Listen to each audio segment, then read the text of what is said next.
Hello and welcome back to Storytime with Alex. This is like take 3, having had various technical issues and just not being able to speak. Anywho, we're here. It's chapter 3 of book 3 of From Allbyon to Britannia, The Last Wizard. Sebastian Jones has gone missing. The clues are beginning to mount. Please do check out the other 2 chapters if you haven't heard them already. Now, chapter 3, Vlad and Hecate Black. For the next few days, there were a lot of emails. From Stephen Burton, my dad, to Eleanor Mortimer, Ruth's mum. Many apologies again for what happened on Wednesday. I know how close Ruth and Miles are to Rose Cooper, and I think Ruth let her heart roll ahead. You know Rose too, and what a sweet person she is. Ruth failed to tell you in case you said no. I had a long talk to her on the tube back home, and I'm sure she will not do anything like that again. Best wishes, Steve. From Eleanor Mortimer to Stephen Burton. I've had a long talk with her. She's very fond of Rose, who's the grandmother she never had. You're right, her heart ruled. She's promised to be more responsible in the future. Thank you again for agreeing to look after her. I could not go to this conference otherwise, and it's important for me to attend. Best wishes, Eleanor. From Ruth Mortimer to Miles Burton. Sorry I didn't square everything with my mum. She's so hard on me missing school, and I thought she'd say no if I asked. I'm worried now that she'll stop me helping to find Sebastian. Thank goodness I'm coming to stay soon. Ruth. From Miles Burton to Ruth Mortimer. I'm worried that my mum and dad will stop me too. Dad's already talked about dangerous people. I suppose I understand, but it's not fair. Let's meet up. I've got something fun to show you. Miles. From Stephen Burton to Father Joe Bennett, Ruth Mortimer, Miles Burton, Marco Manzi. Is this going to be dangerous? I know Miles and Ruth have been involved from the beginning, but are we being responsible about this? Steve. From Ruth Mortimer to Miles Burton. I've been grounded till I come to stay with you, and I have to do some extra chores on Saturday, punishment for Wednesday. Do you want to come over to my house on Sunday afternoon, about 2? Ruth. From Miles Taylor to Ruth Mortimer. See you then, M. From Father Joe Bennett to Stephen Burton, Ruth Mortimer, Miles Burton, Marco Manzi. Dear all, after racking my brains, I finally remembered where I'd seen that face. Jilly, the manager of Hyperborea, has a rogues gallery of photos of people who come into the shop and try to shoplift. She snaps them on her phone when they're not looking. I went over there today to look through them all. And there he is. I asked her what she knows about him. All she knows is that he calls himself Vlad Black and has a girlfriend who calls herself Hecate Black. They're members of a so-called black magic group. I'll do some online research. By the way, I checked on the address that the letter came from in Edinburgh, as I still have friends there. The address does not exist. It's a vacant pile of land. Blessings, Father Joe. From Miles Burton to Ruth Mortimer. Let's do our own research, M. From Stephen Burton to Father Joe Bennett, Marco Manzi. Can we meet up in the Rose and Crown on Saturday evening? About 7? Talk about all this without the kids? Steve. I only found out about this message later. In the end, Ruth convinced her mum that I was not involved in her skiving off school on Wednesday, so I was not only allowed into our house on Sunday, but invited to stay for tea. I think her mum thought I was sensible, maybe a good influence on her daughter. I was on my best behaviour during tea, asking Ruth's mum about her conference in Los Angeles. It was an academic conference on the environment, I think. Then she let us disappear off into Ruth's room so we could get down to something serious. We'd already been looking online and we'd pulled our information so far. So together we went online to see what else we could find. What we had found were 3 local newspaper articles about Vlad and Hecate Black. They'd been causing trouble occasionally for church organisations. The pair of them had been caught spray painting inverted pentagrams on the doors of churches. They were either stupid or did not seem to care if they were caught and had to pay for them to be removed. Then some of the churches caused trouble for them. When the Blacks had tried to get a Satanist church registered with the local council, several local Christian organisations had made objections. And these articles included the name they used, the Satanic Temple of the Black Moon, which led us to their website. It looked like something to do with a heavy metal band, and advertised meetings at rooms upstairs in a couple of pubs in North London. They did not have their own address anywhere. Their logo seemed to be a black circle, presumably a bat moon. So now we had a wider Google search, and eventually, several pages down the results, we found another newspaper article from a local newspaper in Pilgrim Green. Objections to planning application.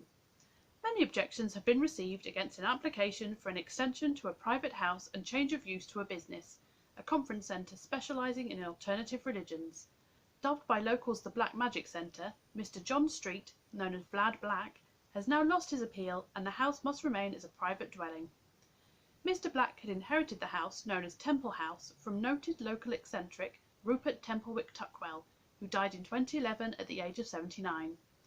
Mr. Tuckwell had been born in the house and lived there all his life.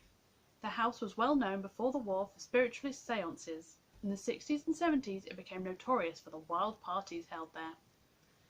There was a photograph of a large shabby Victorian mansion in need of painting, standing in its own overgrown garden partly hidden by trees and bushes, but there was no address.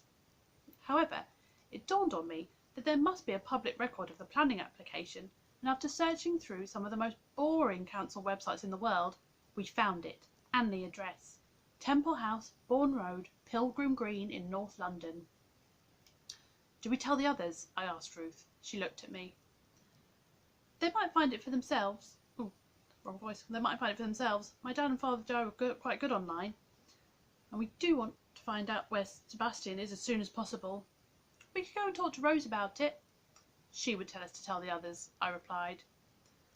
"Yes, because it's the right thing to do," Ruth shrugged. "Still, we know the address, so even if we tell the others, that doesn't stop us going and having a look, does it? But without bunking off school again."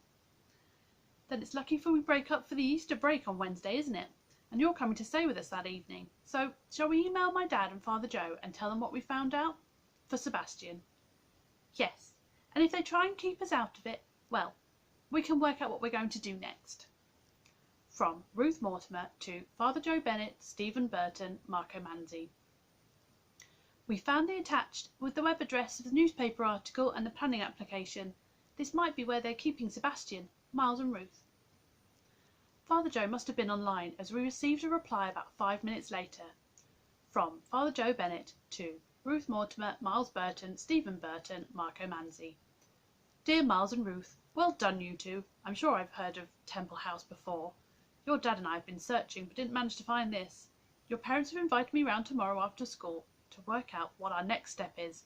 Look forward to seeing you then. God bless, Father Joe." From Ruth Mortimer to Father Joe Bennett, Miles Burton, Stephen Burton, Marco Manzi. "I'll go and ask my mum if I can come. Ruth." We looked at one another. "They're going to go and scope out this place and try and stop us going with them, aren't they?" Ruth said to me. "Most likely," I replied. It turned out to be more complicated than that. On Monday evening, Father Joe arrived with Rose. We were sitting in our kitchen drinking tea when Marco arrived. The grown-ups had clearly been talking to each other on the phone because Father Joe, Marco and Dad had already got a plan to go to the house and were prepared to try and rescue Sebastian if he was there. They seemed to be very excited at the prospect, but it was Rose who made them stop and think. "You seem to have forgotten that the people who have kidnapped Sebastian also stole his book of spells. If they're holding him there, they would surely find his warding spells. If you go there and run into one of his spells, you won't be able to get in, and they will realise that we know where they are. I am the only one who can reveal the spell, so I need to go and have a look around before anything else happens. I know we all want to find Sebastian and free him, but sometimes we need cunning to achieve our ends and maybe a little patience, not crashing in there like bulls, no matter how much you might want to." It was clear that Marco and my dad were very keen to go and try and rescue Sebastian as soon as possible, but they realised Rose was right. What they found less pleasing was Rose's suggestion that Ruth and I should go with her, and without them, to explore the area around Temple House without raising any suspicion. "I don't want Ruth and Miles getting mixed up with dodgy people," said my dad. Ruth laughed at that. "I think it's too late for that. If I'm not dodgy, then Sebastian certainly is. I don't know. How old are you two? 12? 13? When I was a girl, 12 was practically grown up. A different world, quite literally. A young witch would be starting her first training, and a young wizard would be off on his apprenticeship. I understand Ruth and Miles found out where this Vlad Black lives. What a silly name. I think I need to go and have a look at it, surreptitiously, and the simplest way to get there is by those underground trains, and I'm not yet prepared to travel that way without you two on either side. This kind of outing is much more suited to a couple of kids and a grown-up who might be a mother. The dream Ruth has had seems to be a part of this, and Miles is someone who notices what's going on. Everyone then understood that Rose was not to be denied. Ruth and I promised not to invade the house or do anything else drastic. Her mum was going off to the airport very early on Wednesday morning, so she was dropping off Ruth and the rest of her stuff at our house on Tuesday evening as we had no car.